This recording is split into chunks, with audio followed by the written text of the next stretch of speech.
दोस्तों हमारे आज के वीडियो में हम देखेंगे कि यू डाइस में स्टूडेंट को कैसे इंपोर्ट करते हैं। जैसा कि सामने आपको दिख रहा भी है, how to import students in UDISE. तो कैसे से पहले सवाल ये आता है क्यों, कि क्यों करना है इंपोर्ट, क्या ज़रूरी है इंपोर्ट करना, इसके बिना काम नहीं चलेगा। तो इस सवाल का जवाब यही है कि नहीं चलेगा। अगर यू डाइस में एक बार बच्चे का एंट्री हो गया तो फिर उसका ऑप्शन चाहे कहीं भी हो, चाहे किसी भी जगह हो, किसी भी स्टेट में हो, किसी भी स्कूल में हो, अगर एक बार एंट्री हो गया तो उसके बाद उस स्टूडेंट को, चाहे वो किसी भी नए स्कूल में नाम लिखाए, उसके पास ऑप्शन इंपोर्ट करना ही बचता है। नया एंट्री उस स्कूल, किसी भी स्कूल में स्टूडेंट का नया एंट्री नहीं हो पाएगा, इंपोर्ट ही होगा। अब इसमें हम कुछ पॉइंट मैंने लिख रखा है।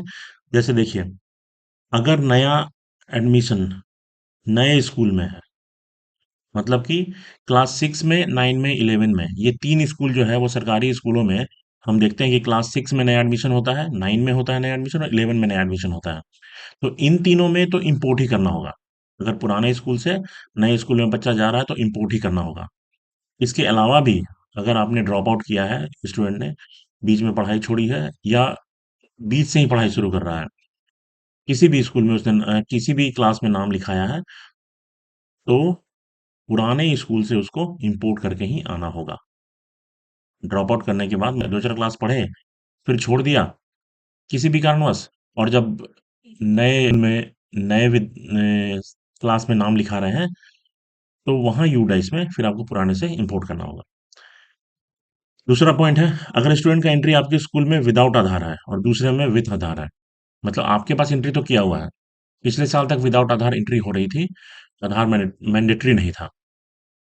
तो पिछले साल अगर आपने कर दिया हो बिना आधार का एंट्री, अब इस साल जो है आधार ज़रूरी है, तो जैसे ही आप उसमें आधार डालिएगा, स्टूडेंट के डिटेल में, वो आपको दिखा देगा कि उस बच्चे का नाम दूसरे स्कूल में शो कर रहा है, वहाँ एंट्री हो रखा है।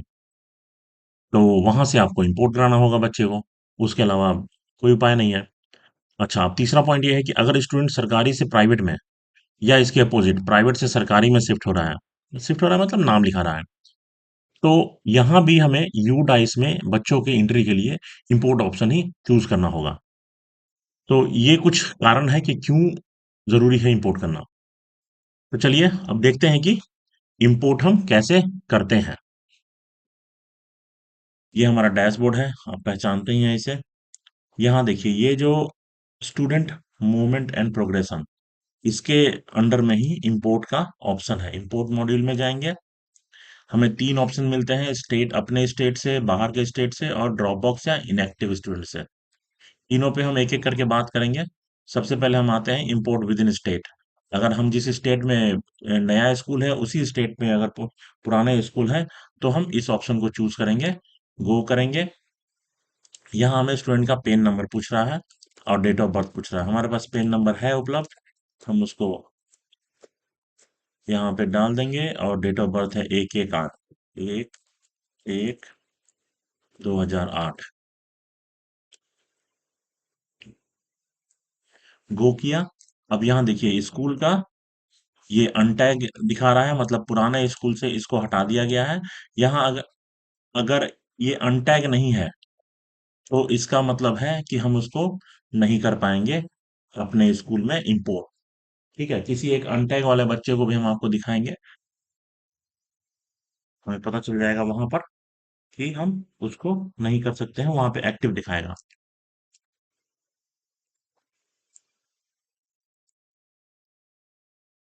देखिए, एक्टिव दिखा रहा है यहाँ पर, इस बच्चे को हम इंपोर्ट नहीं कर सकते हैं जब तक ये यहाँ पर ड्रॉप बॉक्स ऑप्शन नहीं आएगा, और अवेलेबल फॉर ये नहीं आएगा, अलाउ फॉर इंपोर्ट नहीं आएगा। यहाँ देखिए, इंपोर्ट इज नॉट अलाउड। ठीक है, तो ऐसे केस में हमारे पास अ, एक ऑप्शन बचता है कि हम स्कूल से बात करें और स्कूल को बोलें कि हम इस बच्चे का हमारे यहाँ नाम है, एडमिशन है, आप इसको अपने यहाँ से हटा दीजिए। वहां से स्कूल वाले हटा देंगे, और इजिली आप उसको यहाँ पे इंपोर्ट कर सकते हैं।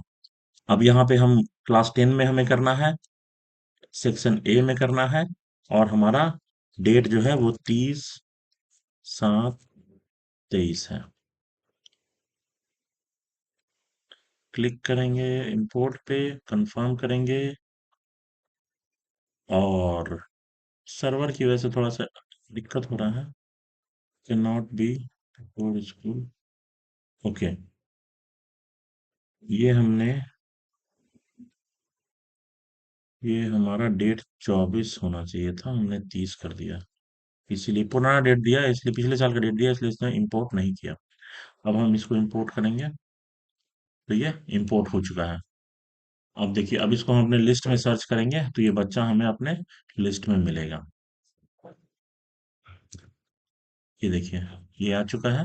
अब इसको हम अपना एंट्री कंप्लीट करके और पार जो बनाना है वो बना लेंगे। तो इंपोर्ट का एक तरीका ये हुआ। अब हम दूसरे तरीके पे जाएंगे। अब जैसा कि हमने देखा कि इंपोर्ट करने के लिए जब हम इंपोर्ट विद इन स्टेट का ऑप्शन चूज करते हैं, यहाँ हम अंदर गए तो हमें पेन नंबर और डेट ऑफ बर्थ की जरूरत होती है। तो अगर हमारे पास पेन नंबर नहीं है तो क्या विकल्प है हमारे पास? तो यहाँ देखिए, आपको एक ऑप्शन मिलेगा, गेट पेन एंड डीओबी। तो हम यहाँ आते हैं।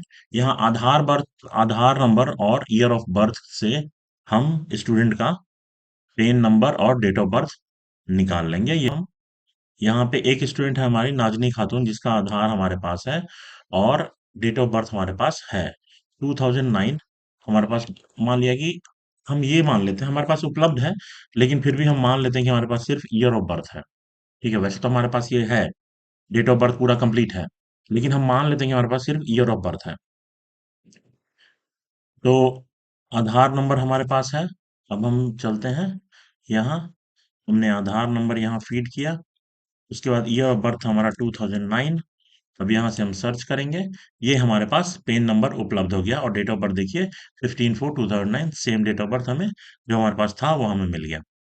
अब यहाँ से हम पेन कॉपी करेंगे, इसको क्रॉस करेंगे, पेन डालें 15/4/2009 और गो किया, ये आ गया स्टूडेंट का। अब इसका मदर फादर सबका डिटेल हमारे पास है, वो हम मैच कर लेंगे। आधार हमारा देखिए 5511 था, जो कि अब इसको हम करेंगे इंपोर्ट। तो इंपोर्ट का तरीका वही है, सेम तरीके से इसको हम इंपोर्ट करके और स्टूडेंट को लेके चले जाएंगे अपने जिस क्लास में इसको जाना है।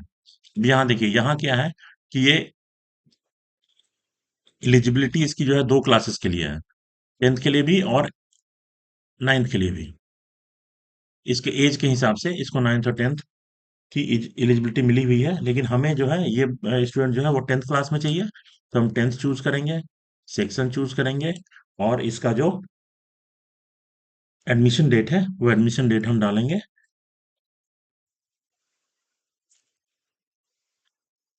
और उसके बाद इंपोर्ट, कंफर्म, और स्टूडेंट हमारे पास आ गया। हम स्टूडेंट को देख लेते हैं कि हम स्टूडेंट आया या नहीं आया।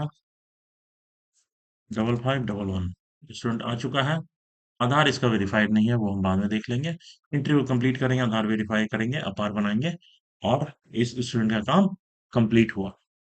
हमारे चैनल को सब्सक्राइब कीजिए, वीडियो अच्छा लग रहा है तो उसको लाइक कीजिए, और दूसरों को भी शेयर कीजिए, जिससे कि उनको भी काम की जानकारी मिल सके। और इसी के साथ लेते हैं आज की वीडियो से अलविदा। फिर मिलेंगे अगले वीडियो में कुछ अच्छी जानकारी लेके, कुछ काम की जानकारी लेके। आपका समय देने के लिए बहुत बहुत धन्यवाद।